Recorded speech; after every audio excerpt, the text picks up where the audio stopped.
Alrighty, what's up everybody? Peter Gilmore here. Sorry for the little delay there. But welcome everybody once again to another video. We are live once again right here on the Peter fucking Gilmore channel, youtube.com/Peter Gilmore. Thank you all for watching. Make sure you like the video. Hit the subscribe button in my pants down in the description box below. And as always, find me on Facebook, follow me on Twitter and Instagram. And make sure you hit that bell and turn on all notifications so you never miss a goddamn thing, and share the video all over the goddamn place. And that's pretty much all I gotta say about that. Yeah, sorry my hair is a little bit messy today, but I've had a humongous headache since freaking this morning, so. And plus I had a humongous, major toothache yesterday, but it is what it is. It's gotten better, thankfully. Just now I got a humongous migraine. I'm dying! No, I'm not dying. I'm just not under the. I've been under the weather for the last couple of days. Sun-kissed, but it is what it is, and that's pretty much it. So once again, welcome everybody to the Peter fucking Gilmore channel. I'm your host, your gracious host, and your tribal god of extreme, Peter fucking Gilmore. Thank you all for watching here on this hot, steamy. Well, actually, it's not so hot right now. It's 80 degrees. It was 90 today. With the humidity, so like 105. But it is what it is. On this Thursday evening, almost Thursday night, here in the Northeast, June the 30th, 2022, already at the end of June. So we're halfway through the goddamn year, and we still got a long way to go. I got July starting tomorrow. We got the 4th of July weekend starting tomorrow. I hope everybody has a great 4th of July weekend. Shooting off the fireworks, having a nice barbecue, and all that good shit. That too. And just be safe, everybody, and hopefully you don't blow yourself up. And, you know, God forbid you do, well, then you probably did it wrong, but it is what it is. And that's all I gotta say about that. So, I'm gonna have a nice, good 4th of July weekend. I'm gonna, do some stuff on Sunday, and on 4th of July, actually on Monday, I will be, not doing much. Not doing much Monday, besides, getting ready for Monday Night Raw this Monday, the aftermath of Money in the Bank, which I'll be doing my predictions on Saturday, and then I might do my, my review probably Sunday night, because I'll be out on Sunday doing other things, and that's pretty much all I gotta say about that. But that's it. And then, like I said, Monday I'm off from work, and yeah, I do have a real job, by the way. Just want to point that out. So I'm off Monday, so I'm just gonna chill Monday, and maybe go see a ball game. I don't know. We'll figure what we're gonna do on Monday when we get there. But anyway, on this Thursday evening, January the 30th, 2022, it is time for your late and out-of-date AEW Dynamite Blood and Guts 2 and your NXT reviews for June the 28th and 29th, 2022. Alright, so we had some pretty interesting shows this week. NXT wasn't so great. But last night, Dynamite Blood and Guts 2 was freaking epic last night. Freaking epic show last night from Detroit, or for you dumb people at home, Detroit, Michigan, Detroit Rock City, baby. And it was just an amazing show. Finally, AEW gets over 1 million views. Barely. They did 1.02 million views, and it was #1 in cable last night. So that's a damn good thing. So finally, AEW finally gets over the hump. Finally getting over 1 million. Hopefully they can start getting more, every week they can start getting 1 million, but we'll see what happens as we get into the month of July. And that's pretty much it for that. Alright, chat room's open if you guys want to come in, but and just chat about wrestling. And that's pretty much it. Alright. So we got somebody in the chat. I already know my tennis, my good buddy from the UK. Says, hey Peter, I didn't watch AEW, but just here to watch and give you my support, bro. Oh, thank you very much. Thank you very much for that. One of my good supporters that I've known for a little while. So good to have good support, a good support system, good friends, and all that good stuff. But it's good to have friends in the prophecy like Nick and Lauren and Prince and good people that have your back. Because you can't really trust a lot of people on this website or on social media or in real life, because they can just stab you in the back and turn into psychopaths. But it is what it is, and that's pretty much all I gotta say about that. But thank you anyway for your report there, sir. I honestly got to start watching AEW regularly, but I get so many mixed reviews regarding it. Yeah, some shows the last couple weeks have been...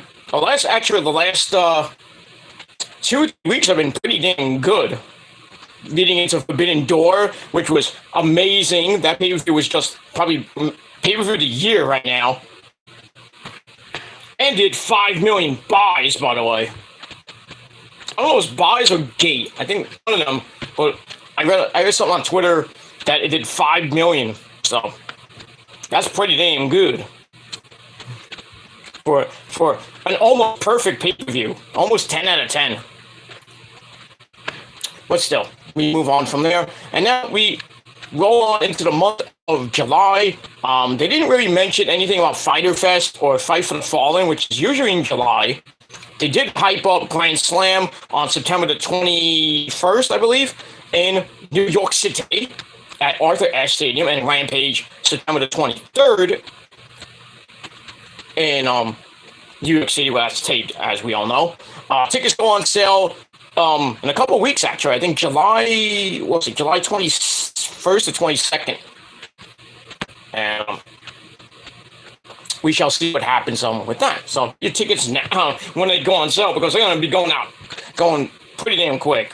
And as much as I would love to go, I may still go. I might get it late. Seeing how StubHub goes in the weeks leading up to that. But we'll see what happens with that when we get to September. All right, well, let's start off with Dynamite from last night. And like I said, this was a pretty damn good show, highlighted by the second annual Blood and Guts double cage war game style match between the Jericho Appreciation Society and the Blackpool Combat Club. We'll get to that epic freaking match in a little bit. So if you want to talk about AEW or NXT, chat wide open like Reby Sky's legs. And that's pretty much all I gotta say for that. I think I did miss a comment. I'm sorry. Yeah, man, I'm just sorry that I don't come on more often. I usually get to watch the replays though. Yeah, I know the time difference is, kind of bad between, here and the good old UK. I know it's like 12:33 right now in the UK. People going to sleep right now, or should be going to sleep. But I know it's the 4th of July weekend. Most people have a 4-day weekend coming up. I got 3, so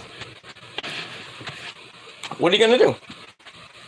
You gotta go to work tomorrow. You gotta make your pay. You gotta make the money. You get paid on Friday. Great for you. I get paid tomorrow. So I'm going to have a nice 4th of July paycheck coming. And I get time and a half on after the holidays. So it is what it is. So I'm living a good life. But for those that say I don't work, you can't prove I don't work. So I do make good money. So yeah, and I don't get I don't get disability from the government. I make my hard-earned money. I get a check every week, not from the government, from my actual job at actual company. That's all I gotta say about that. But yeah, watch the if you're in the UK, watch the replay. And when you get up, whenever you do, and that's pretty much all I gotta say about that. That's it. You doing anything nice for 4th of July where you're at, bro? Like I said, not really. Like I said, tomorrow is July 1st. I gotta work tomorrow, so. But it's a short day because, you know, I don't have to do much tomorrow. I really don't have to do much. I do, I have to clock in at my normal time, and I clock out a little bit early because I don't have any meetings coming up until after the holidays, so. And yeah, everything else I gotta do for my I got clients, you know, I got things to do with them, so but it is what it is. But like I said, yeah, Friday, tomorrow I work. Saturday I'm staying home because it's gonna rain and I don't work on the weekends, so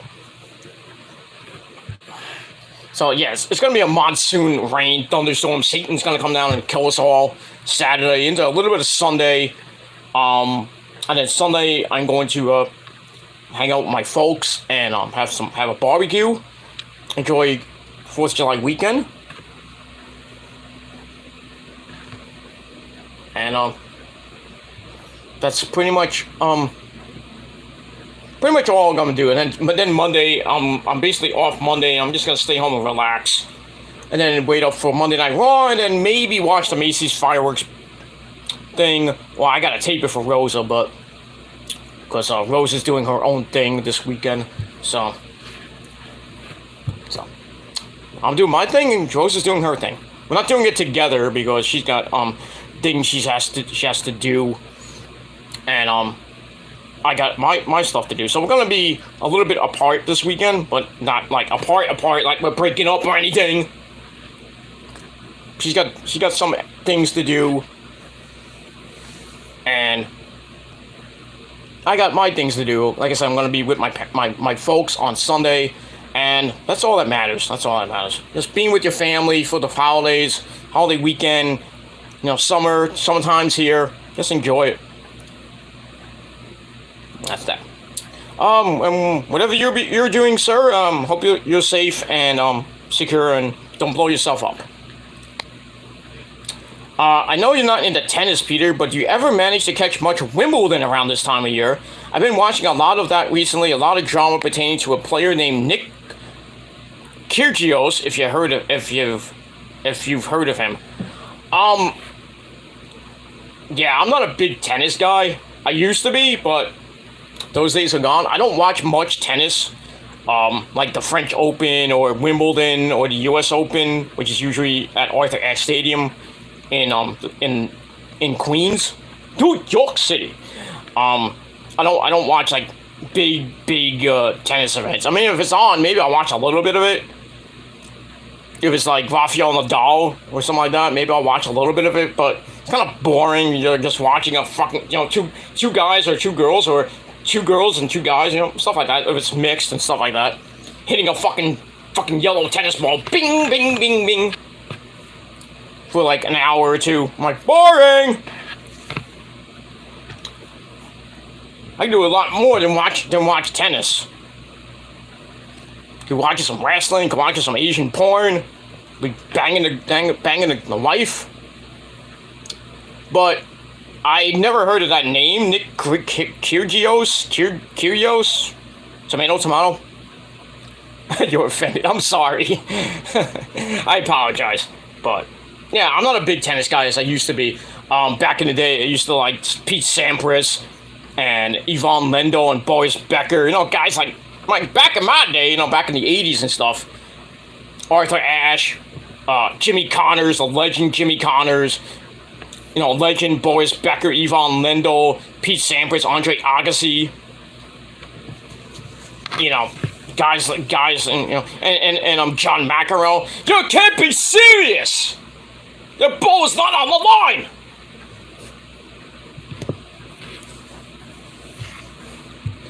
But yeah, McEnroe and Connors were like legends in my day, with Ivan Lendl and Boris Becker, and all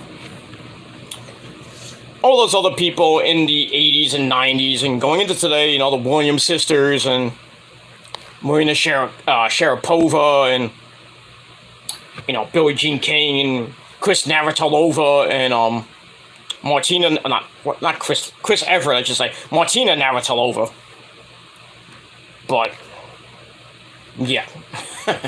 But nowadays I don't even watch a lot of tennis. I don't even watch golf. You know, the USFL was out there in the playoffs. I think they finished. I only watched like maybe 2 games. It was boring as fuck.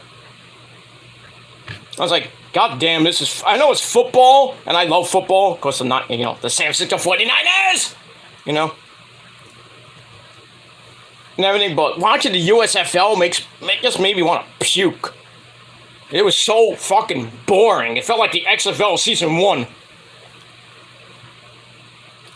Or 2. Well, both seasons of the XFL stunk. I can only imagine what Dwayne "The Rock" Johnson's version of the XFL is going to be. More boring as fuck. The ring is going to stink.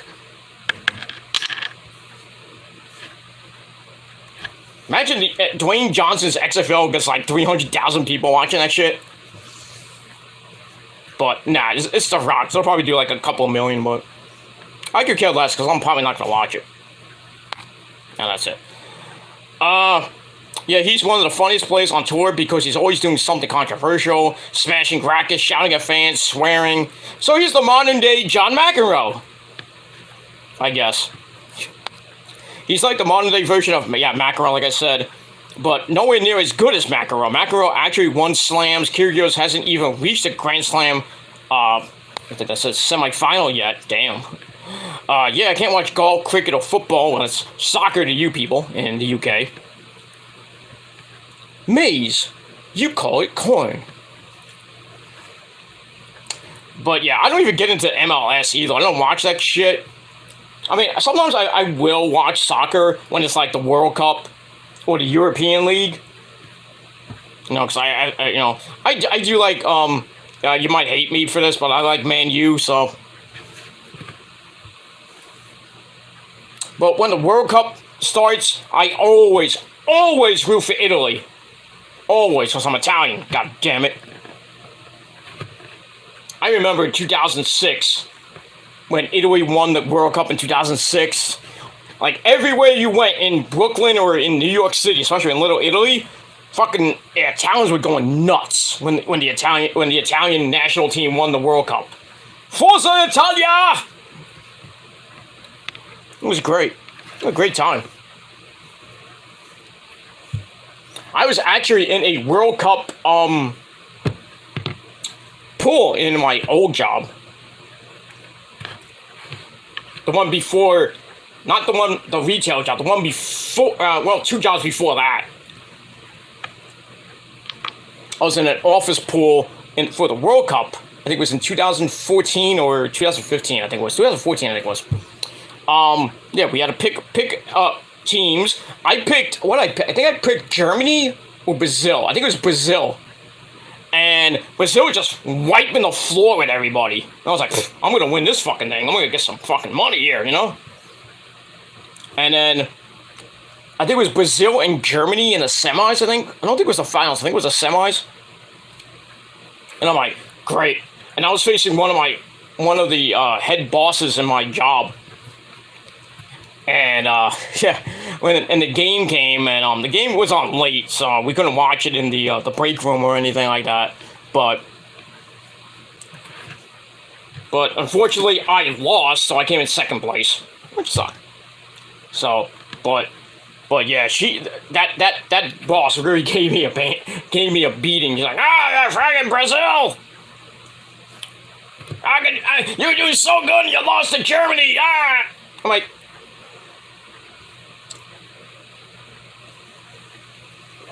like, hey, congratulations! You won the pool. What do you want me to do? At least I did get some money out of it.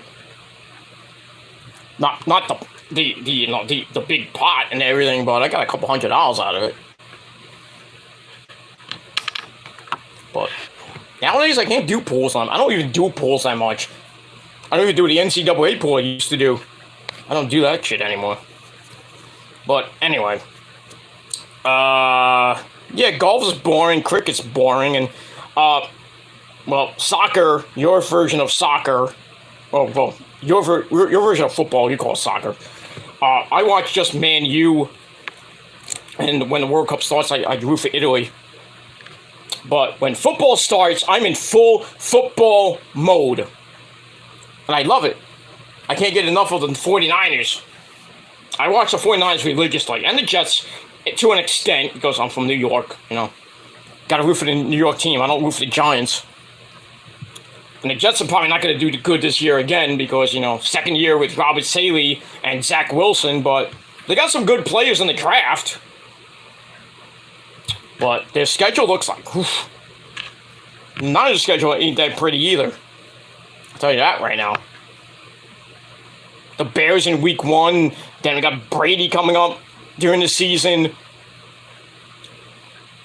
The fucking Raiders on New Year's Day or night, really, because they're playing a night game unless it gets flexed.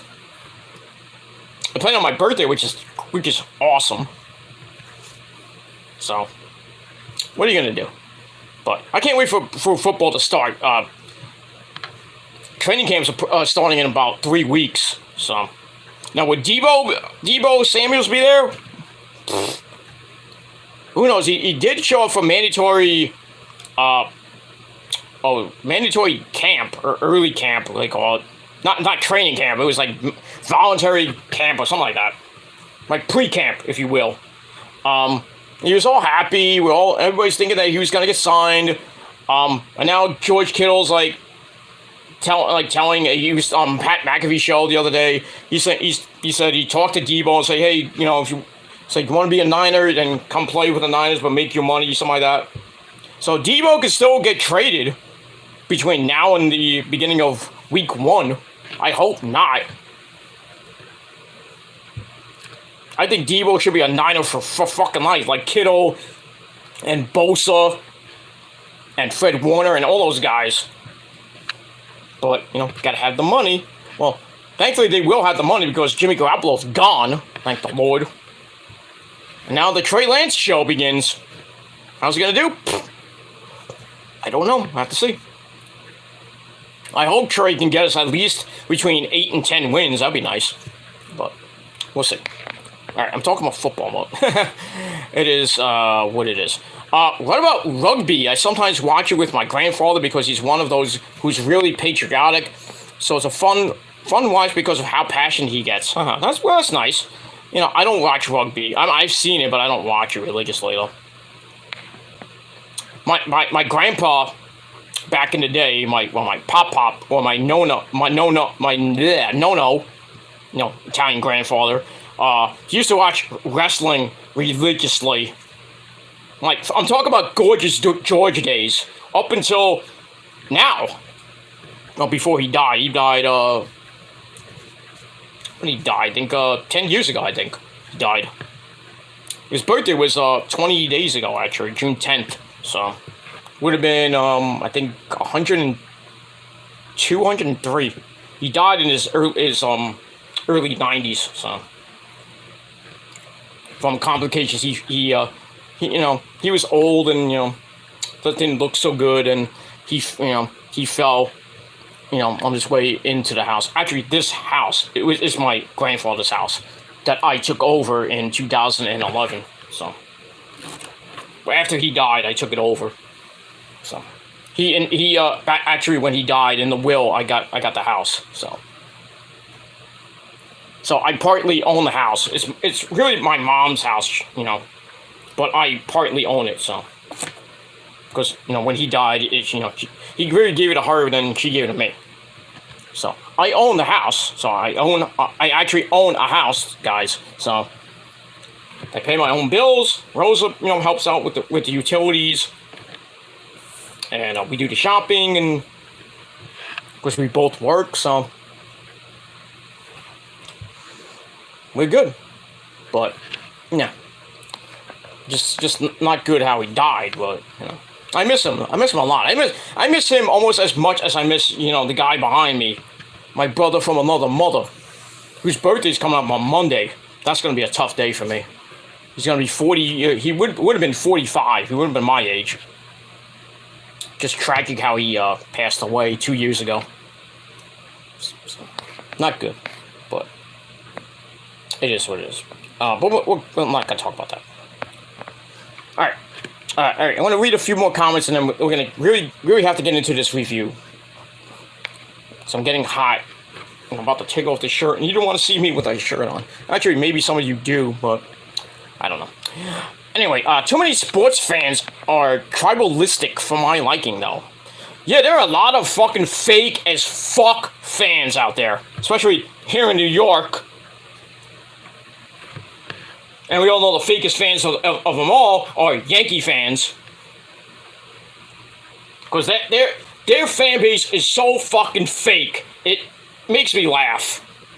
They are so fucking fake. They might be 30 games over 500 right now and have like a 13-game lead over the Red Sox. Whoop the goddamn do. But you have these Yankee fans like, Yankees suck. Gallo's fucking garbage. Get him out of here. Cole can't pitch. Hector Torres sucks.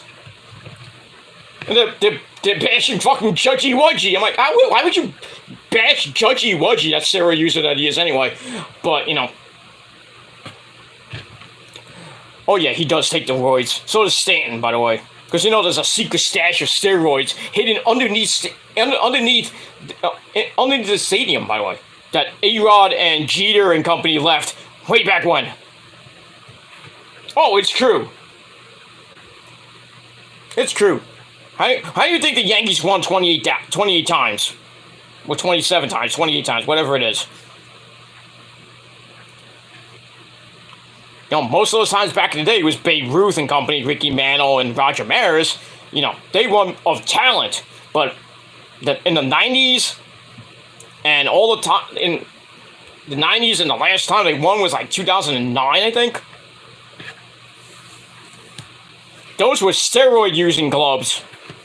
Especially A-Rod, or as we call him, A-Royd. Derek Jeter, number 2. Shortstop, Derek Jeter, number 2. Or, as I say on the radio, number 2 in your heart, number 2 in your program. But yeah, fuck the New York Yankees fan base. They are just insane motherfucking idiots. If you're a Yankee fan from another state, bless your heart. If you go to a Yankee game. Where are you from? Boston. Fuck you! You're not a Yankee fan! I don't know how anybody that's from, like, the Boston area can be a Yankee fan. I don't understand that. I mean, JD's from, where is he from? White Plains or Poughkeepsie? And he's a Braves fan. Shouldn't you be loyal to your state? I mean, I'm a Celtics fan. I love the Celtics. I used to like the Bulls, but I like the first. Right, I used to like the Knicks, but fuck the Knicks. By the way, that's the early days of the Knicks. Bernard King days. Well, when Michael Jordan came around, I was a big time Chicago Bulls fan. Then I started getting into the Timberwolves with my good buddy, KD. You know who he is. You know what I'm talking about. Then when he went to the Celtics with Paul Pierce, and then they won the title, I forgot what year they won the title, I was a big-time Celtics fan, and I kind of been on and off with the Celtics. for the last few years. Even though, when they played Golden State this year, as much as I wanted the Celtics to win the title, I was like, they're not going to beat Golden State. They only gave them a good run, but they lost in 6. So, but I think they'll be back next year. They'll be back. They had the draft, I think, last night, and the Knicks didn't do so good in the draft. It is what it is. All right, move on from there. But yeah, my uncle actually, my grandfather was a big time wrestling fan, big time. He used to watch actually when I was living with my parents back in the day, long time ago, and wrestling was on. He would watch it with me, and just like, oh my god, He liked it. He wanted more of it. Where are we here? Alright, I know I talked for 31 minutes. We'll get to the review, don't worry. I got things to do. This is my show. If you don't like it, get the hell off my show. Where are we here? I used to support Man U when I was younger, but I haven't watched a full football in donkey's years. That's a long time if you talk about donkey years. No, I'm kidding. It is what it is. Anyway, I actually quite like Snicker 2. Who's Snicker? Despite a lot of people saying it's boing. It's boing? I somehow find it relaxing, but I don't watch all the time. Okay. Oh, you mean tennis? Boing, boing, I think. I don't know what you mean. But anyway. My fault getting you sidetracked from the AEW. That's okay, don't worry about it. My grandfather watched wrestling back in the 70s and 80s. He loves Hulk Hogan, brother. Macho Man Randy Savage. Ooh, yeah. Dig it. The Ultimate Warrior. Andre the Giant, etc. I'm really sorry to hear about your grandfather, by the way. Yeah, that's okay. Thank you very much for that. He like I said, he died, I think around 10 or 11 years ago, I think. Yeah, it had to be around 11 years ago, because I've been in this particular house for about 10, 11 years. So, and I own my own house, like I said. I co-own it with my mom. I just have to. I pay my own bills. She pays the finance and everything, and that's it. It's like, how do you think I got my own phone with my own money? How do you think I got my desktop with my own money? How do you think I got the rich man's TV? My own money. I think I got everything else. Like, well, not the shirt, but particularly, but everything else. Like, how do you think I got this? My own money. Because I work. I don't mooch off the government like other people do. But that's it. Yeah. Yeah, like I said, I miss my grandfather a lot, my Nona. I miss him a lot, but, like I said, my brother from another mother's birthday's on Monday, and I'm not gonna be happy that day. So I wish I was going to see him for his 45th birthday and just hanging out, drinking some beers, or in my case, Jack and Coke. Watch him and his friends and the family, and Rose's part of the family just having a ball. Cooking in where he lives in upstate, not upstate New York, but it's around the New York, New Jersey border. It's what it is. Stay strong for Monday, man. You know where I'm at if you need to talk about anything, so shoot me on a message there if need be. Yeah, no problem. Got it. You got it, dude. Or as Michelle Tanner would say, you got it, dude. Yeah. Boring, haha. Sorry for the bad typos. I've been shattered the last 4 hours.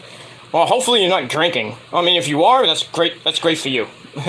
But drink responsibly, and know when to say when. Isn't that a Budweiser commercial back in the day? God damn, my head is pounding like crazy. Oh, I don't know how I'm gonna get through this fucking review. But I might have to take a break in a minute, but... Alright, so we'll move on from there. Alright. Chat room's still open if you want to talk about AEW or NXT. Now we're gonna get into this review. Alright, so AEW Dynamite from last night. came your way from the Little Caesars Arena in Detroit, Rock City. And our commentary team last night, well, kind of different from what we're used to. We had the man behind the mask, Excalibur, the legend, Jerry. By the way, that's copyrighted. I can legally say that because I coined it. Actually, no, I didn't. It was my good buddy what was his name? Not Marco Rose. I'm thinking of Marco Rose. Remember back in the day, if you remember who he is. I was at an EFED called ACW, and one of the guys I was actually I was part of the Mean Street Mafia back in those days. And me and him would do promos, and we would end our promos as "We are legend." Wait for it, Jerry, legendary. So every time you go to Gribb's Toy Show and he talks about legendary, he's copying from me, so he owes me a lot of money. Sorry, Dave, you fat bastard. But I digress. All right, so we had Excalibur, Tony Baloney, Schiavone, and the man from Red Hook Brother, Taz. And if you're wondering where JR was, well, JR was on the second hour to commentate the entire Blood and Guts match. Excuse me. And I read a report today on Ringside News that they're changing up, they're doing an experiment now with Dynamite and Rampage. Now, Dynamite is going to be what it is that we saw last night, Excalibur, Taz, and Tony Schiavone, a three-man group. And Rampage is going to be JR, I think, doing it alone. Or it's going to be, I think it's going to be JR, Jericho, and maybe Taz or Excalibur. I don't know how that's. I think it's either. I think it might be JR, Excalibur, and Taz. But yeah, so excuse me. I think yeah. So they're gonna do this experiment where JR is only gonna do an hour of Rampage every week for now, because really JR is not doing so well. He said that he can't fly a lot because he's in excruciating pain when he flies. He said in an interview. I'm like, damn. I think it's because of that cancer in his leg. Sucks. I'm like, how do you get around now? I would think he gets around now on a bus or something like that. I don't know how he gets around, but you know, good old JR. Gotta pray for that man. And that's it. Speaking of praying, happy 78th birthday to the legend, Jerry, the legendary, the original hardcore icon himself, Terry Funk! Cactus! Terry! Happy birthday, Terry! Would you like some Doritos? They're very tasty! No, Cactus. Cactus, no. It's my birthday, Cactus. I don't want Doritos. I want to go to Japan. I was a hardcore icon in Japan. Japan, #1 forever. The Funker, Terry Funk, Hall of Famer Terry Funk, 78 years old. God bless that man. God bless Terry Funk. I know he's got dementia. He's got very bad dementia, but he's fighting the good fight right now at 78 years old. I don't even know if he's going to be a part of Ric Flair's last match. I hope not. I mean, if he makes an appearance, that's great, but I doubt that because he has dementia, so. I think he'll probably do like a video or something. I don't know. But yeah, happy birthday to Terry Funk, and special happy birthday to a member of the Prophecy, Sue Young. I don't know how old she is, but the undead bride, Sue Young's birthday is today. So happy birthday to my undead bride. No, not my demon assassin bride, Rosemary, but my other bride. Because I took her away from Rich Swann. Can you handle it all night long? All night. I can't believe which one's still the fucking digital champion of Impact. Psst. Oh yeah, speaking of Impact, Impact's on tonight. Actually, it's probably on now. Actually, it's 8 o'clock. So, hey, go watch it on Access TV. Rosemary's gonna be in action, facing Giselle. Whoop, you goddamn knew she's gonna win that easily. So another win for the Prophecy. Yeah, that's pretty much it. There's some other matches on the card, but I really don't care. But it is what it is. Speaking of Rosemary, I actually followed Jessica Havoc now on Twitch, and I went on one of her Twitch streams, and I was in the chat, and I said, I put in the chat saying, Jessica, we miss you in the Prophecy, and she's like, what the fuck are you talking about? I thought she was gonna block me, but I was like, it's a joke! And I go, I'm sorry. It's like, don't be sorry. I just thought it was just kind of a weird comment. But Jessica Havoc knows her place in the Prophecy. She knows. Ms. Rush knows her place in the Prophecy as well. And we all know who Ms. Rush is, right? Courtney Rush. We all know who she is. And if you don't know, I think you need to watch some Rosemary tapes. Just saying. Alright. So we move on from that. Alright, I'll get to the comments in a minute. Let me just finish this up. Alright, so this is the aftermath of Forbidden Door. And like I said, the main event of the show was Blood and Guts 2. But we had some kind of filler matches to lead up to the extravaganza, the War Game style match. With a bigger cage, by the way. So we got that.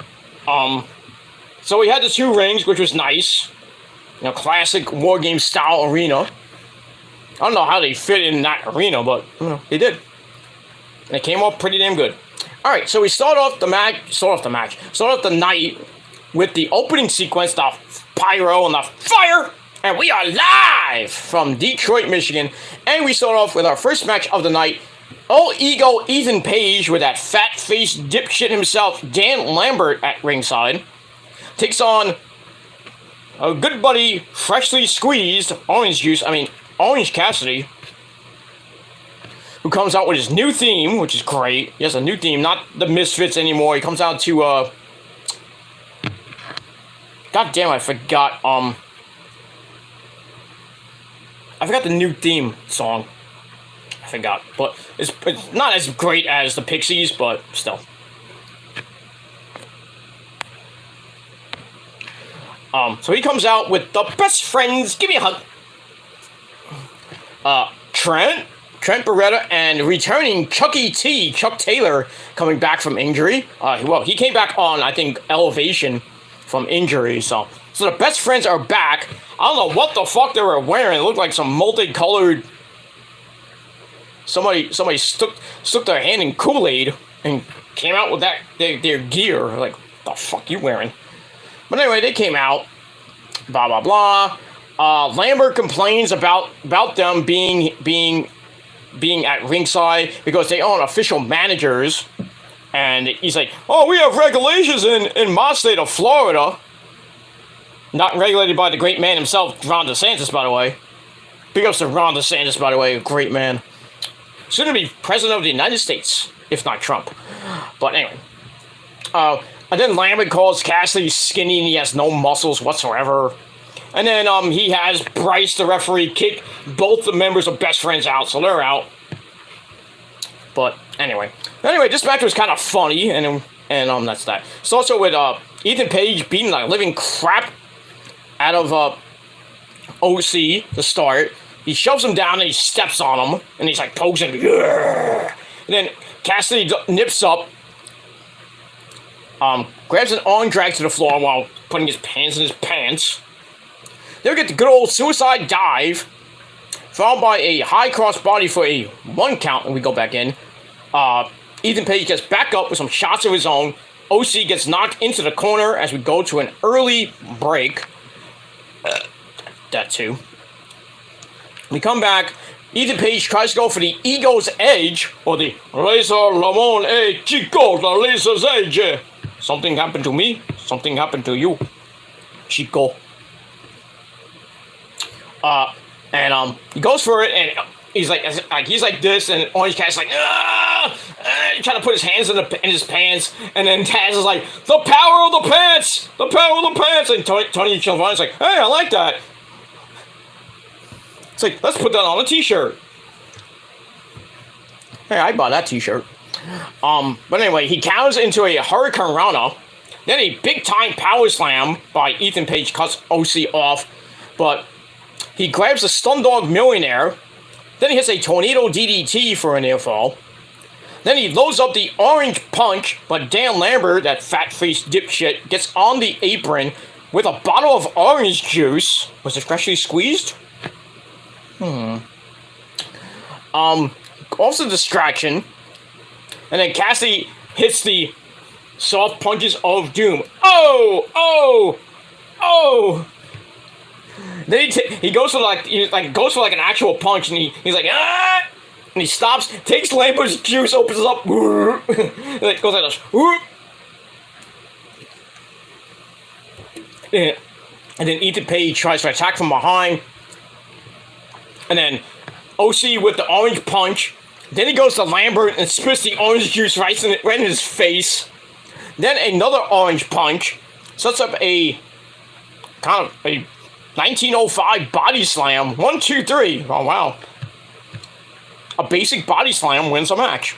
Go figure. But pretty fun ending there. Almost 11 minutes to the match.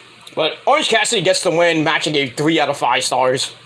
It was pretty funny. And then at the aftermath, the best friends come out and they do the best friends kind of hug. They hug. They went, And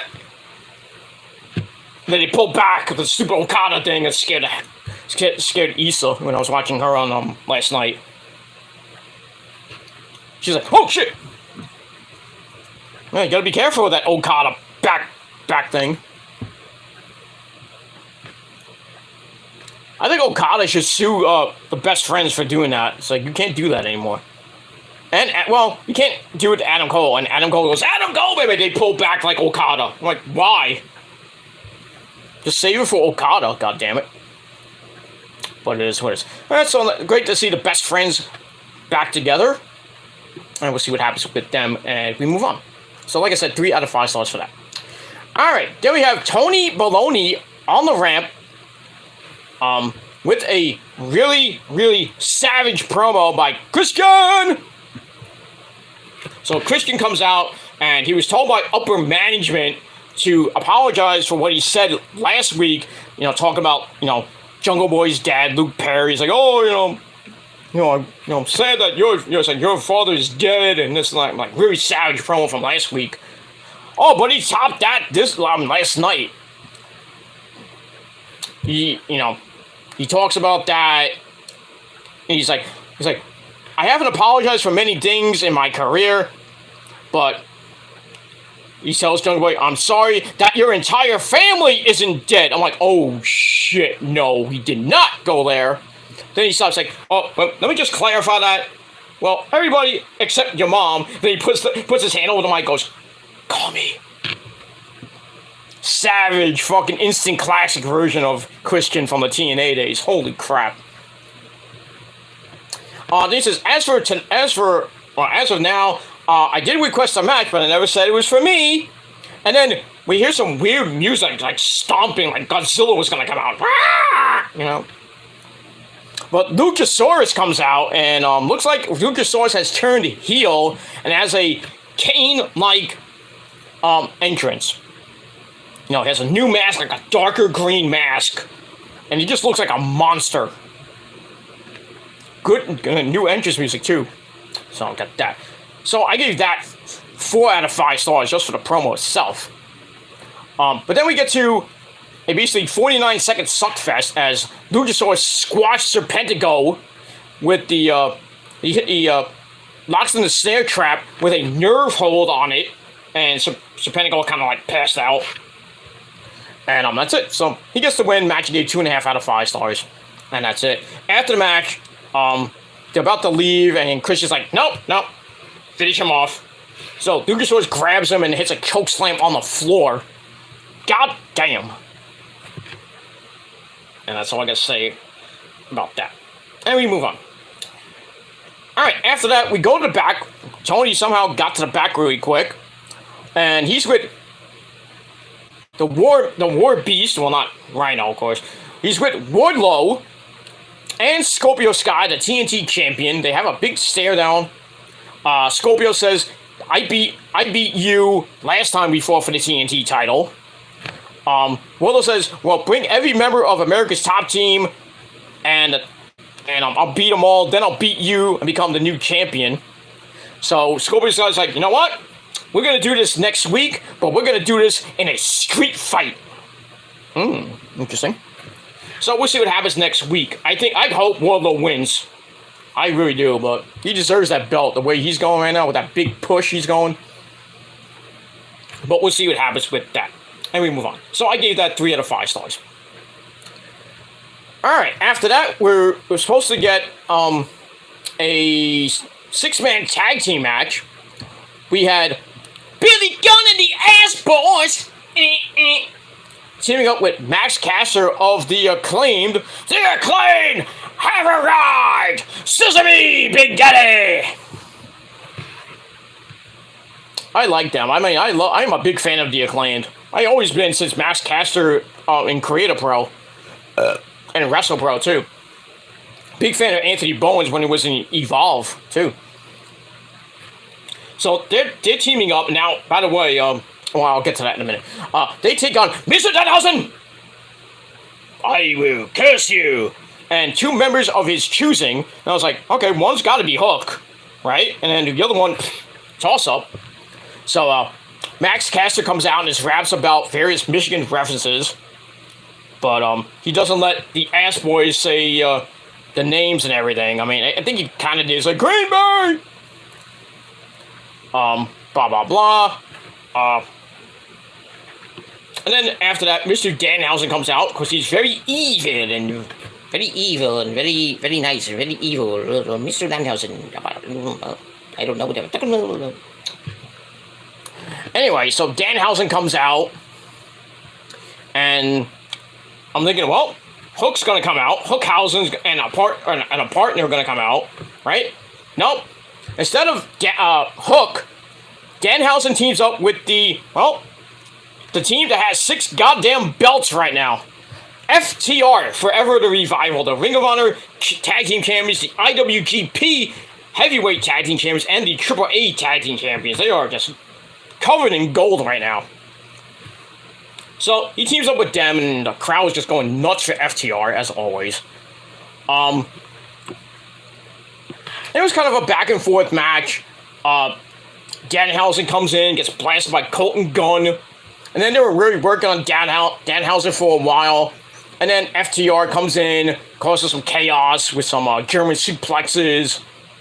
And Austin got the quick draw on Dax Harwood to get a breather.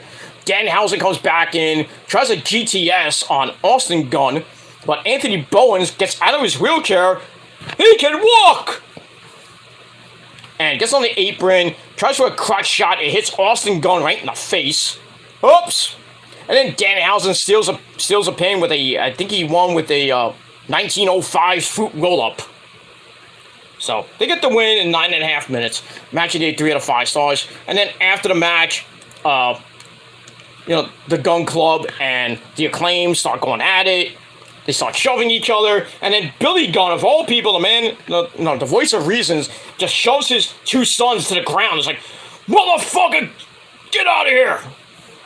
So he was really pissed off with his sons, and it looks like now he's going to be joining with the Acclaim now. I like that. Have Billy Gunn as a face with the Acclaimed, who are going to be faces pretty soon. Can't go wrong there. So we're going to see an Acclaimed Ass Boys feud, probably on Dark and Elevation, or Rampage. It is what it is. But like I said, 3 out of 5 stars for that. Alright, then we get to a video of Sanjay Dutt and Jay Lethal with Satnam Singh. Basically still wanting Samoa Joe to give them a Ring of Honor television title shot at the next Ring of Honor pay-per-view. Oh yeah, there's a Ring of Honor pay-per-view coming up in a couple weeks, July the 23rd in Lowell, Massachusetts. Death Before Dishonor or whatever number it's up to. So basically, Jay Lee's it's like, hurry up and let's make this official, and he has a pen in his hand. So it'll probably be official in a couple weeks. I think they actually announced it, but they haven't kind of made it official, but it is what it is. So I guess that's our first match for Death Before Dishonor. Samoa Joe versus Jay Lethal with Sonjay and Satnam Singh at ringside, defending the Ring of Honor television title that he won, 3 months ago? So we'll see what happens with that. I think Lethal's gonna win the title by, thanks to Satnam Singh, most likely. And then hold it for a while. Not as long as he held it when he was Ring of Honor champion for a year, but we'll see what happens with that. So I gave that 3.25 out of 5 stars. Alright, next match, TBS title, Jade Cargill, That Bitch show, with Stokely Hathaway and the Woman on Fire, Kiera Hogan, of the Baddies. As we all know, Red Velvet from Your Mama's Kitchen. Well, she's in her mama's kitchen on the injury list right now, which sucks. So Jade Cargill defends the TBS title against Layla Gray, who we've seen on Dark and Elevation, and if you're in the New York area, you've seen her in your local indie fed, WW, and any other indie fed in New York and New Jersey too. Basically, this was big time squash match for Jade. She gets the win in almost 2 goddamn minutes. She hits Jaded on Layla. 1, 2, 3. 34-0. Jade Cargill retains the TBS title. And the match gave 3 out of 5 stars. After the match, Jade gets on the mic and says, "I want better competition." Well, don't we all? Stokely Hathaway says, "This woman got a chance after the open challenge was on. Blah, blah, blah. And then Athena and Chris Statlander come in for what looked like a beatdown. And they go and they beat him down. And then they try to go after Jade, but then Layla, almost said Layla Hirsch, wrong person. Layla Gray makes the save, and then her and Jade kind of stare at each other. Is Layla Gray a new baddie? I wouldn't mind that, but I think they could do better than her, but just saying. We'll see what happens with that. And we move on. Alright, then we get a video about Grand Slam coming back September the 21st in New York City. And tickets, like I said, go on sale July, I believe the 21st or 22nd. I think the 22nd, they said. So, get your tickets when they go on sale. Friday morning at 10 o'clock. Alright, anyway, then we go to a video with the Young Bucks.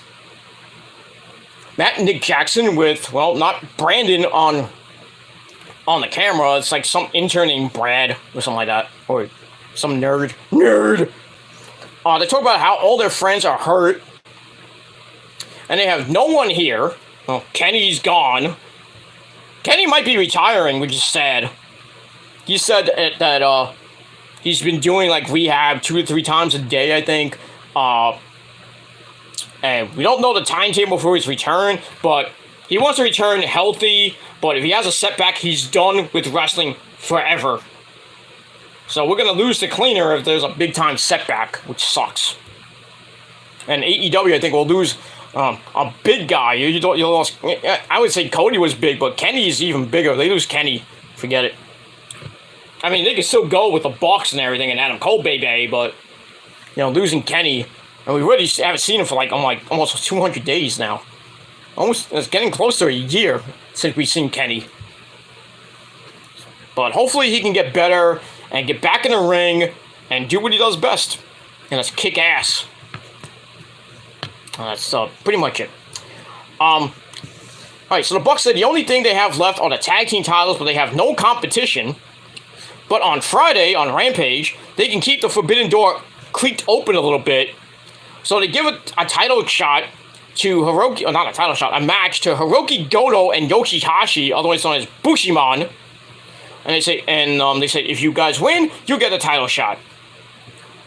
And that's pretty much it. So we'll see what happens with that. And I give that 3 out of 5 stars. And they tell the intern to shut the camera. Brad, or whatever his name was.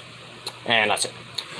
Alright, after that, we get good old JR coming out for commentary for the Blood and Guts match. As you see the tremendous cage come down with the grating on top. Not your traditional cage. So we get that. And then we get the recap of how we got here. Like, we didn't need to know that, but okay. And the debut of Claudio Castagnoli coming back, joining the Blackpool Combat Club. We'll get that. Alright, so we get to the main event. The Jericho Appreciation Society, Jericho, Sammy Guevara, Daddy Matt Maynard, Jake Hager, Weed, the People, Daniel Garcia, and Angelo Parker, taking on Eddie Kingston, Santana and Ortiz, Wheeler Utah, John Moxley, and Claudio Castagnoli. Now, this is a War Game style match. Opening period lasts 4 minutes, and then after the 4 minutes, the Jericho Appreciation Society would get the advantage, making that 2-on-1. So it starts off with Claudio, and I will in a minute. All right, fine, I'll do it now since the bastard interrupted me. I'm just kidding. Nick Infante 92, my tribal chief, is in the chat. You happy now? No, I'm kidding. Big ups to Nick. Big ups to Nick. So, move on. Acknowledge your tribal chief right now. I'm not talking about Roman. You acknowledge the tribal beast himself, Nick Infante 92. Who'll kick your ass from here to Kingdom Come. And that's pretty much it. Yeah, I know. Alright, I'll read the comments in just a second. Let me finish this off because it's the last match, and I'm going to get into NXT real quick. And then I got to go on the Rant and Rave podcast. Alright, so it starts out with Claudio and Sammy Guevara. Sammy's like bouncing around from one point of the ring to the other ring. And he's like, oh, look at me. And Ty Khan's like, oh, I got wet in my panties. Blah, blah, blah. Then a running uppercut rocks Sammy. He tries to climb out. And then we get a case into the other ring. Multiple springboards, stuff like that. And then Sammy with a kiss to, I'm sorry, my head is pounding. I'm trying to fight this mega fucking ultra migraine right now. I gotta take another Excedrin number 55. It's from the weather, that's why. You know, when it gets really hot, I get really bad heat headaches. It's not good, but I'm not going to die. I would never die. Alright, so we got a running uppercut. Rock Sammy tries to jump out of the cage, and then eventually Sammy gets to the other side of the ring, and then they fight for the rings for a little bit. We got a pop-up uppercut counted into a Gilmore cutter, dropping Claudio. Then we get some making out with Sammy and Ty, through the cage and shit. Claudio comes back, loads up for the swing of doom, but Daniel Garcia comes in to make it a 2-on-1 advantage. As we go to break, we come back, Wheeler Utah comes in to even the odds, and they start beating the living crap out of Sammy. Then he starts throwing him into the cage for a little bit. And then Jake Hager comes in to make it a 3-on-2, because the match can't officially start until all 6 men are in the ring, all 12 men are in the ring, I should say. So Hager comes in, and then we get the battle of the real Americans, Claudio and Jack Swagger, or Cesaro, if you wanted to point it that way. Then we get a springboard corkscrew elbow, drops Hager, Garcia's back up to take Claudio down.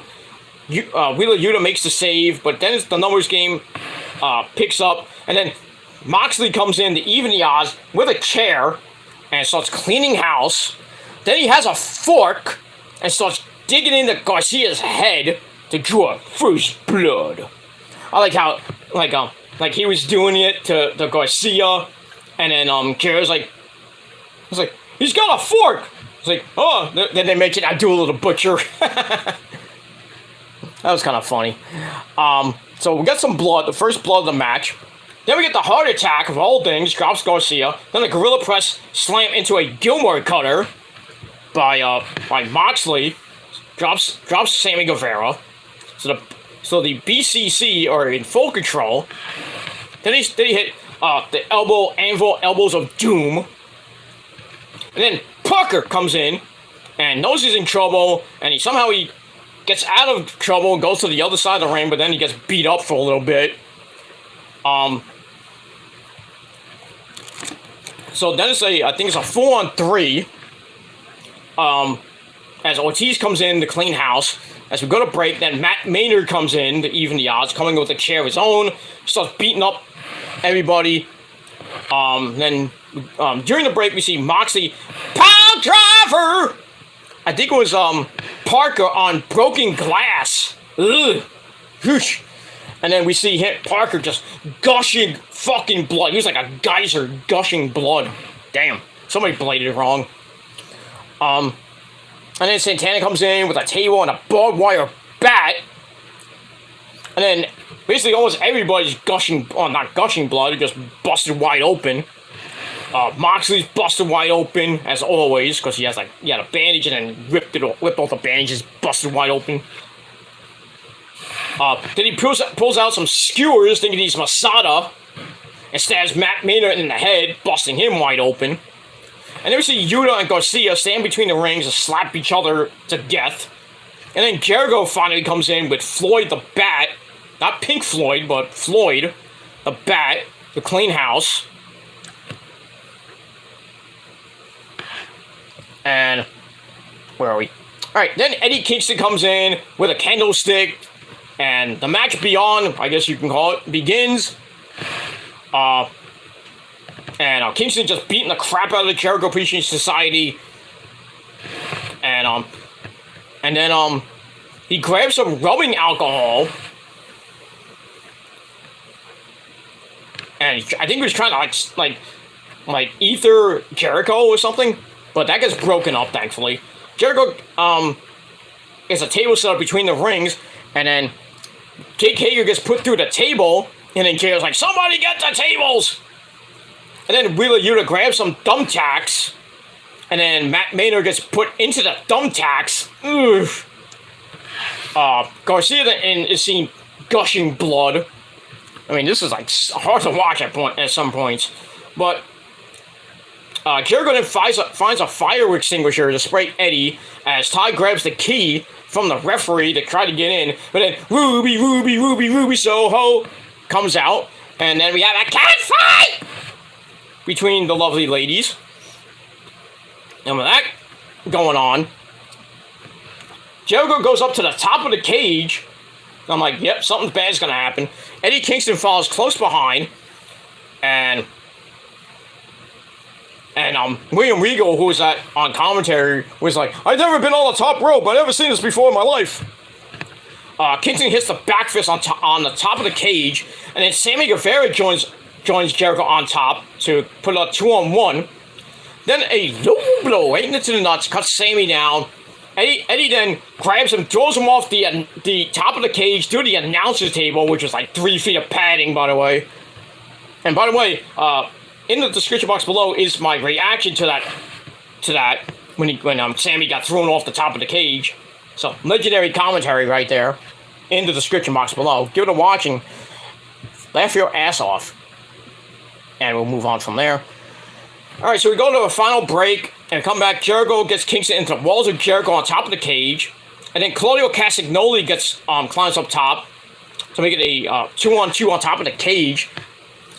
Breaks up the walls, and he picks up Jericho and puts him in the swing of doom. I was like, he's gonna throw him off the cage. I was like, damn, be careful there.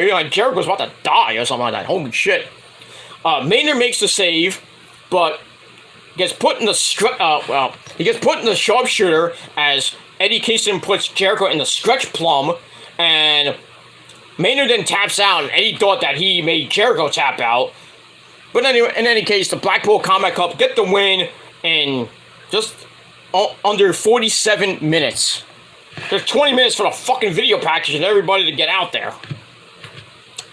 But it is what it is. But this match was just freaking epic. 5 out of 5. Brutal as last year's was, even though the ending of last year's Blood and Guts was kind of with Jericho doing the crash pad shit. And we get that. So 5 out of 5 for that. Afterwards, Eddie's mad at Claudio. What else is new? He's like, hey, I thought I won. I was like, why'd you take my thunder? Blah, blah, blah. And then we actually see some respect shown from Claudio and Eddie. But Eddie's like, still pissed off. And get that guy ever have something nice going for him? That guy needs to take a chill pill. Alright, so they keep jaw-jacking, and then Ortiz and who else was in the match? Ortiz, Utah, and Moxley get on top of the cage with them to celebrate. Santana was not there because he severely hurt his knee, and he's going to be out for a very long time. So that's not good for Santana. And that's it. So they all celebrate as the show goes off the air. And that's pretty much it. So, Blood and Guts 2022, freaking epic show. 8.5 out of 10 stars. And that's pretty much it. And we'll move on from there. Alright, let's go to some comments before we get to quickly go into the NXT review, because I gotta take a humongous aspirin right now. Because I'm about to, my head's about to explode right now. So, it's hot. One, it's hot, and I have the AC cranking in the other room. And I can't do anything about it. And I have the fan, directly on me. But I can't really put it on me because I'll get severely cold. And I have to shut it off. And if I shut it off, it'll get really hot again, so I can't win. Sucks. Alright, so let's get to most... Mark, let's get to more comments there, boy. And move on. Obviously, number 10 says, I don't drink. I'll have the occasional beverage around the holiday times like Christmas, birthdays, etc. But having drunk properly in the past 3 years, it would mess with my depression. Yeah, I don't drink either. I'm not like a heavy drinker who is. Who's an alcoholic. She went out with her friends today, and they went to happy hour, and she bought a meal with 3 margaritas. So I'm like, you better come home and give me some drunk sex. Because as we all know, drunk sex is the best sex of all. Absolutely. But sadly, Rosa is going to be staying over at her friend's house tonight. Obviously, because she's wasted and she's not going to come home on the bus with a freaking hangover and shit. Or wasted. I mean, I would go pick her up if she wanted me to, but she's like, no, I'm fine. I'm fine, Sean. I'll be fine. I'm like, okay. I'll talk to you later.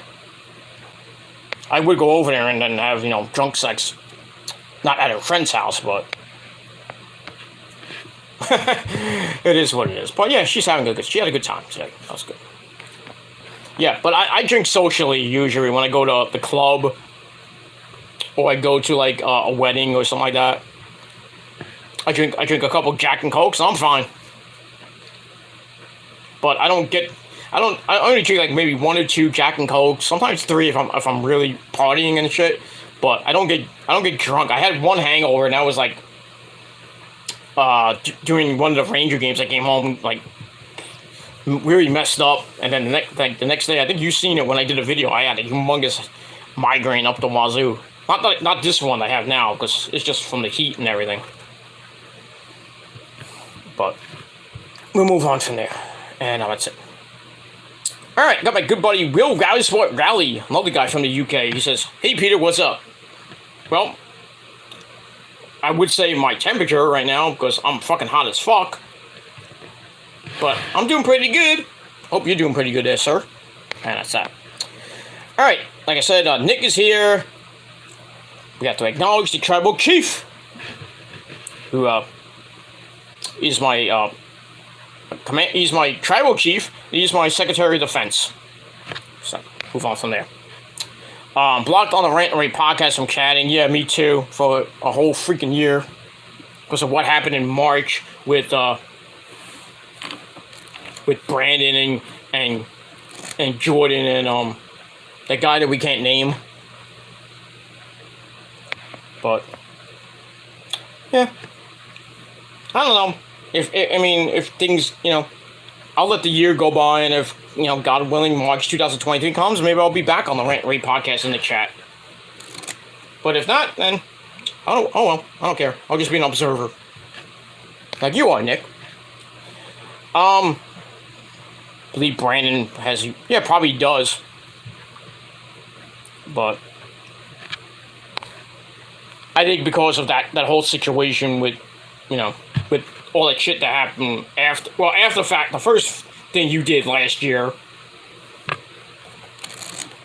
But Nick, you gotta be easy. You gotta limit your time, and don't go into everybody's goddamn chat and start stuff. Okay, I'm being honest. Stop. Just go in there, have fun, and that's pretty much it. Just go in and have fun.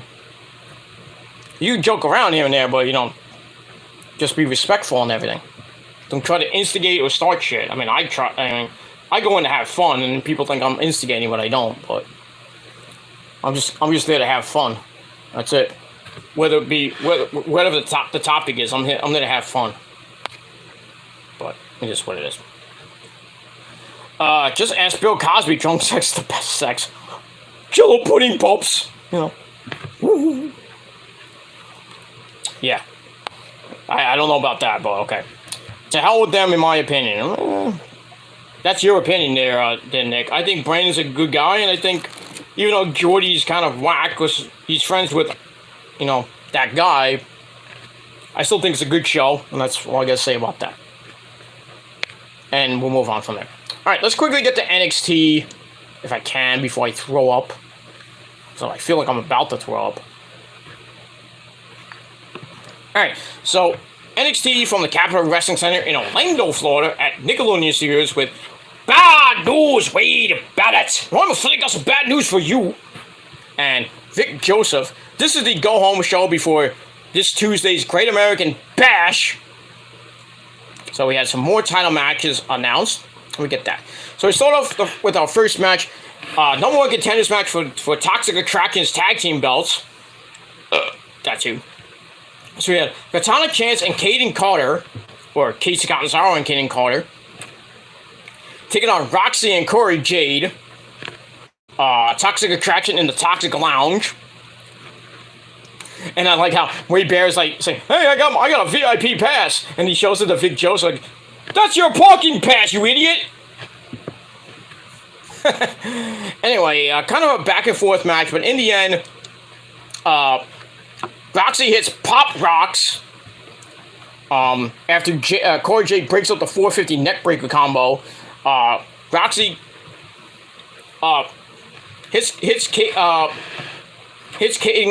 she hits Casey Catanzaro with Pop Rocks. 1, 2, 3. They become the new number one contenders for the women's tag team belts, and that match will happen this Tuesday night at the Great American Bash for the women's tag team belts. And I could probably say you're gonna see new tag team champions. Now we'll see what happens with that. Alright, after that, we go to Joe Gacy and the Dyad. We all know who they are. The grizzled young veterans. They invade Diamond Mine's practice gym. And Joe Gacy's basically saying, hey, there's maybe some tension here with you guys and Roddy. Maybe you should join us. And Roddy comes in with Damon Cam. It's like, that's not happening. So Gacy's like, well, why don't you fight us in the ring in a 6-man tag? So that match is made for later on. So I gave that 2.5 out of 5. And I gave the women's match 2.5 out of 5. Alright, then we get Mackenzie Mitchell with Toxic Attraction. Basically not caring that Roxy and Corey Jade get the title match next week. And then Mandy Rose, the very sexy Mandy Rose, not worried about facing the returning Nikita Lyons later on. And then she comes in and says, I'm back and I'm coming for your title. And then Mandy's like, well, just remember, I'm the queen of the jungle around here. Okay. So we got that match coming up. So I gave that 2.5 out of 5. Alright, match number 2. Fabian Aichner or Giovanni Vinci taking on, well, Iguain Kido Takatime. Match lasted 3 goddamn minutes. There's a point where freaking Fabian Aichner like threw Giro into the corner and chopped the living shit out of him. Oh. And then he wins the match with good old Undertaker last ride. 1, 2, 3, gets the win, stays undefeated. Match gave 2.25 out of 5 stars. Afterwards, Giovanni said the Great American Bash isn't happening without him. So I guess he'll be on the show next week. Get that. Alright, then we got to look back at Briggs and Jensen winning the vacant NXT UK tag team belts last week in England, obviously. So we're going to hear from them in a second. But we get to Carmelo Hayes and Trick Williams. Carmelo, the North American champion, when Melo shoots, he don't miss. Basically, they're happy with getting their title. Carmelo's happy to get the title back. I think, I did it. Grayson Waller, I did it. Big ups to Eric Lima, by the way. He comes in, he gets a whole ton of stuff for Carmelo to sign. When Carmelo didn't know that he signed a contract for a title match next week at the Bash. Sucks to be you there, Carmelo. But I don't think he cares about Grayson Waller. But it is what it is. That's it. Alright, then we get Briggs and Jensen with Fallon Henley in the ring. They're happy with their win. As Ashton Smith and Oliver Carter, who were the NXT UK champions, they had to vacate the titles due to Ashton Smith's injury. Blah, blah, blah. They're all ready to go. And they're going to be fighting champions. And now it's time to drink some beer. Yeah, let's get drunk. And then the Just Boys. Ooh. Pretty Deadly come out. Kip Wilson and Elton Prince, they come out. The Yes Boys. Ooh. They come out and say that, just remember we held the belts for 280 days. We don't like our titles being spoiled by filthy Americans. And then they start, jaw-jacking each other, and then I think it was Jensen with a sucker shot to I think it was the Prince, and the fight is on, and then Briggs and Jensen clear the ring. So it looks like we're gonna get an NXT UK title match coming up. I don't know if it's gonna be on Tuesday or it's gonna be on NXT UK, but we'll move on from there. So I gave that 3 out of 5 stars. Alright, then we got a video on Braun Breaker. We get that. Alright, then after that, we go to the women's locker room where we see Katie Carter and Casey Catanzaro. They're all pissed off about their loss. And then some woman starts chuckling, and Katie Carter almost tries to start a fight with her. I don't even know what that woman was. I couldn't even recognize her. So, just a random chick. So we get that. Move on. Alright, then we get to our next match. Indy Hartwell and Kiana James. Nothing really to write home about. Kiana James gets the win after Indy goes for Pretty Savage, or Pretty Savage, if you're a Gujira fan. She missed Pretty Savage. James grabs a 1905 roll-up with a big-time stretch of the foot on the rope. 1, 2, 3, she gets a cheap win. Match I gave 2.25 out of 5 stars. And that was it. I didn't give a flying fuck. Alright, then we go to somewhere on the road where we see, hey, get in here, my cousin, hey, how you doing, Paisan? My cousin, Tony D'Angelo. Where's a Paisan? Hey, gets me a pizza for $2. So he's with Stacks. And they're by like a river or something like that. On a bridge. We see the water and everything. They talk about 2 Dimes, so they kind of say that they murder 2 Dimes, and 2 Dimes is swimming with the fishes and everything. Say, I made you a star, and you try to come from my chair? Fuck you! And then he gets a call from Santos Escobar. He's like, hey, is this the North American champion?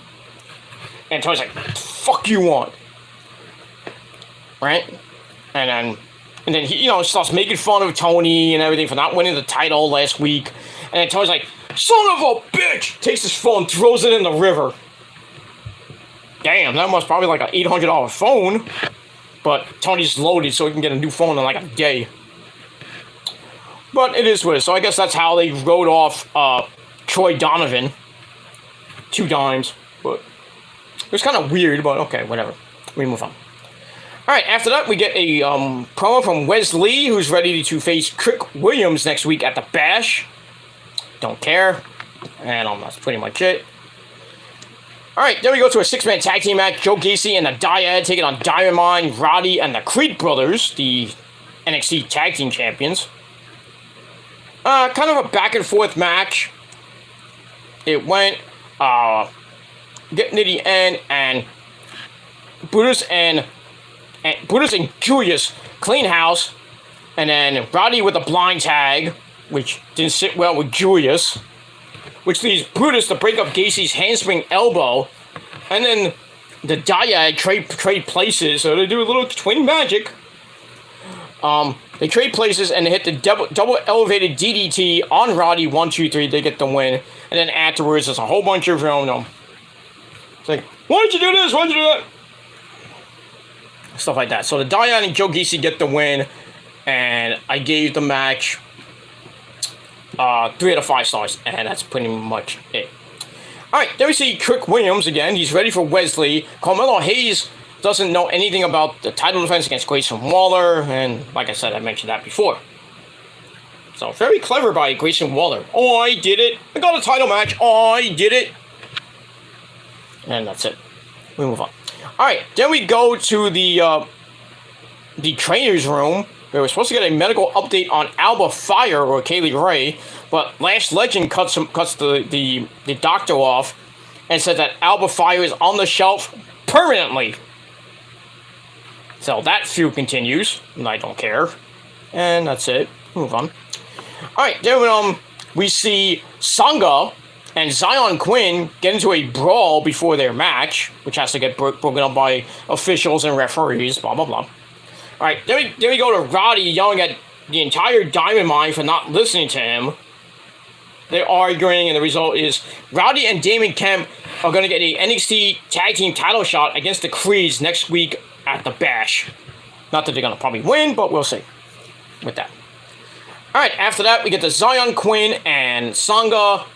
Sangha gets the win. He hits a clothesline, setting up a choke slam, 1, 2, 3. Sangha beats Zion Quinn. And that's pretty much it. There's a story that Zion Quinn is possibly getting a main roster call-up. I don't know why. But okay. And we move on from there. And we'll move on. That's it. Alright, then we get a video on Cameron Grimes to the moon.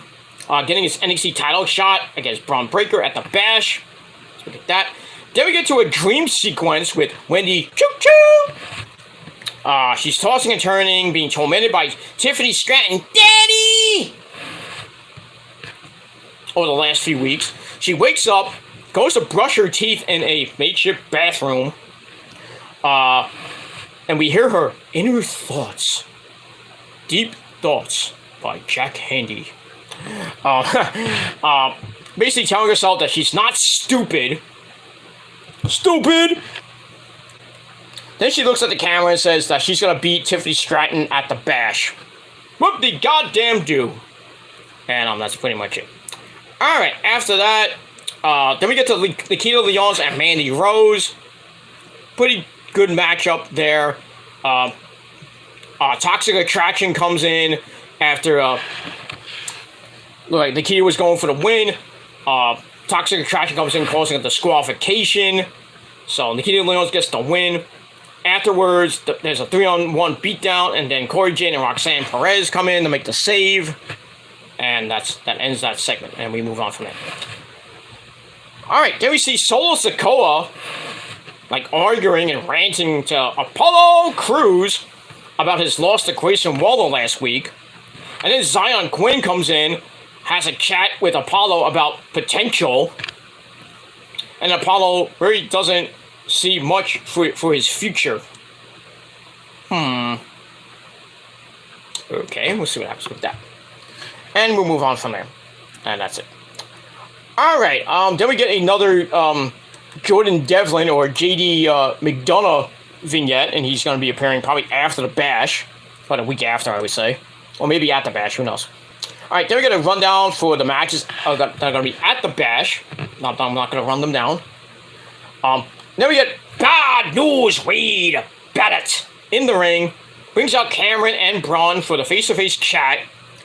Breakker tells Wade that they have this, so the two of them can now talk. So Wade goes back on commentary. So he tells Cameron he has nothing to lose. Cameron says that it's another title defense for Braun, and if he loses, he's off to Raw and SmackDown. Foreshadowing. If he loses, he's probably on SummerSlam. Cameron is betting everything he has on beating Braun, and that's what makes them different. Cameron says, I got a backup plan, which is similar to yours, because this is the backup plan.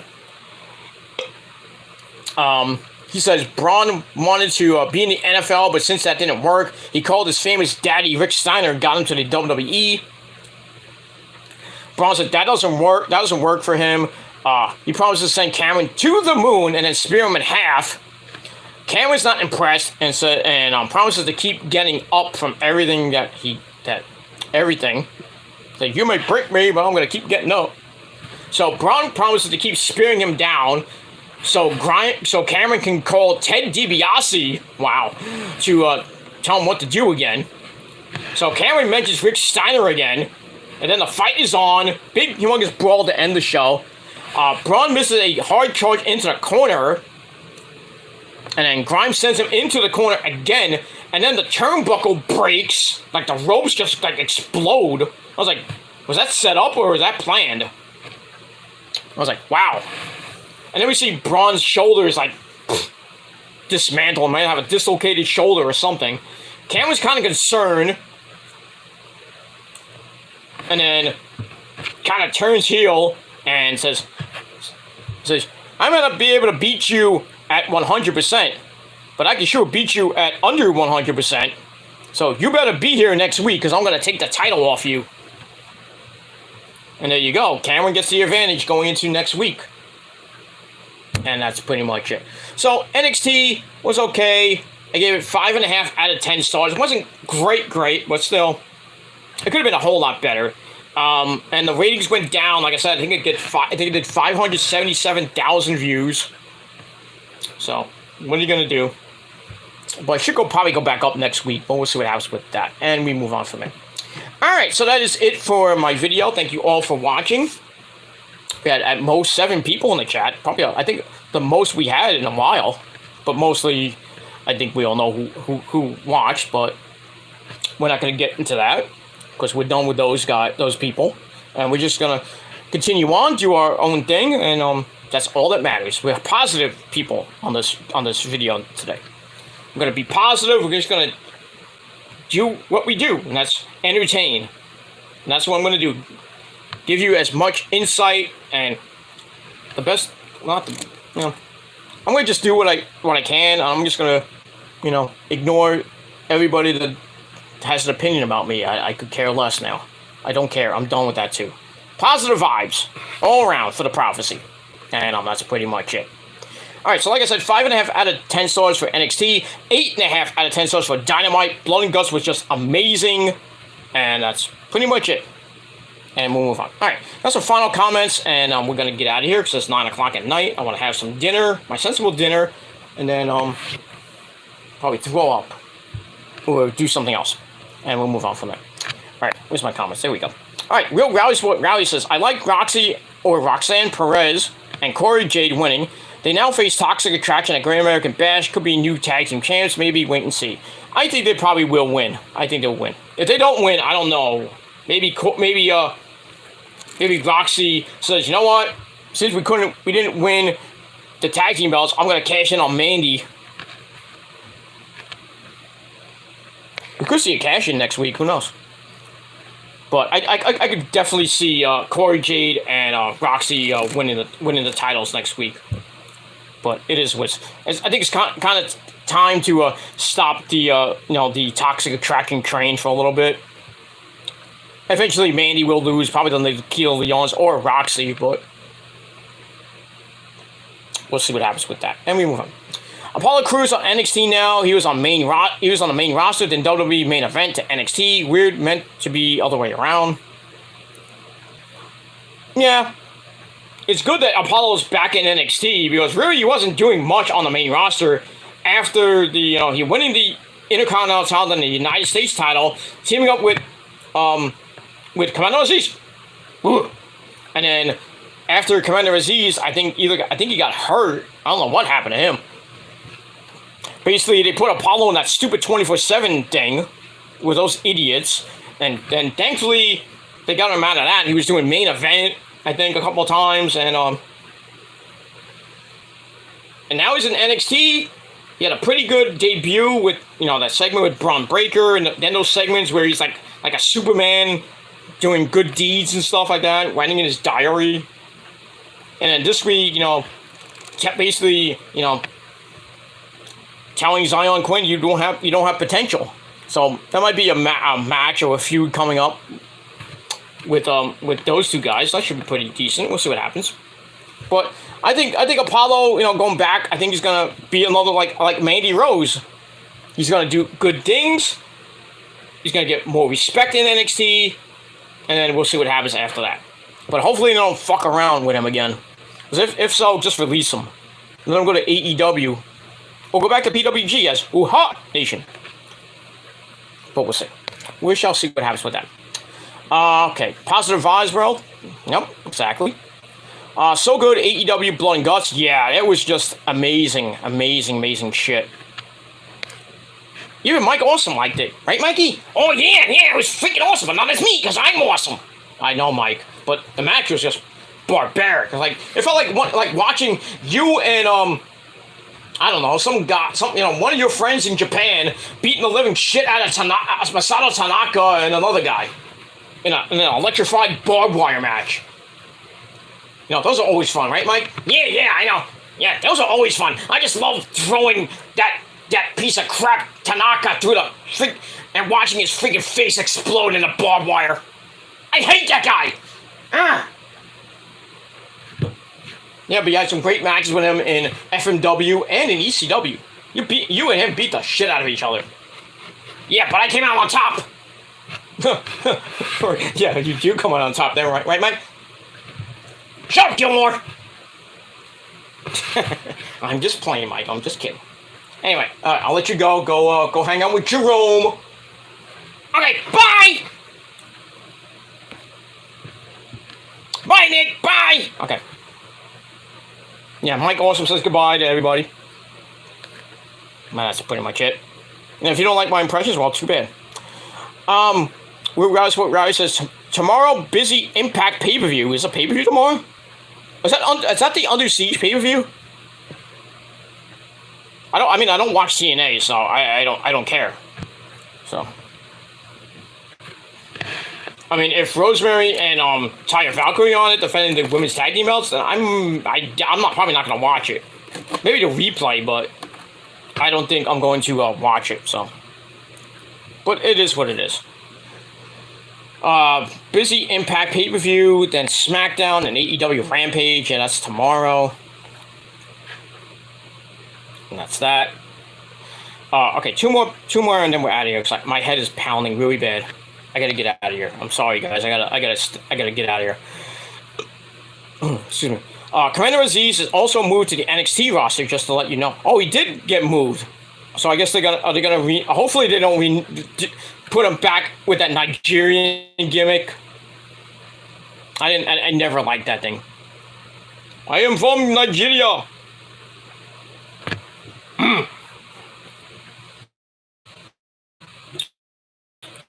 It is what it is. And we move on. Alright, final comment from Nick. I didn't know they were having a pay-per-view tomorrow at TNA. I didn't know either. I think it's called Under Siege. I'm not sure. I mean, I don't follow TNA as much as I used to, so And the only reason I watch TNA is for the prophecy. I mean DK. For Rosemary, my demon assassin bride, and for Jessica Havoc and Crazy Steve, and Black Taurus, and now Taya Valkyrie, who now teams up with Rosemary in a tag team called Ragnarok.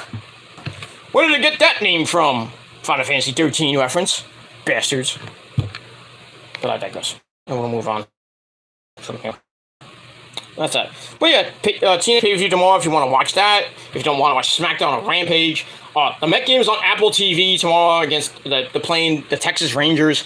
Mets have a 3-game lead over JD's Braves, so I know JD's like salivating right now. Probably coming in his fucking pants, the fucking idiot. And that's pretty much all I gotta say about that. Alright, so thank you all for watching. Thank you to Nick, Real Rally Sport Rally, and I obviously know my tennis for coming on, and anybody else who watched, well, thank you for the free view. But I've done it without you, and that's all I gotta say about that. Real Rally Sport Rally says, thanks Peter, cool stream as always. Well, thank you very much, and I hope you join me on the next one. I may go live later, probably not for my Raw review, but if anything, I will probably do my Raw review tomorrow afternoon, after I finish work. So probably Friday afternoon Raw live stream on the Killer Demons channel, and then get you set up for SmackDown and Rampage. I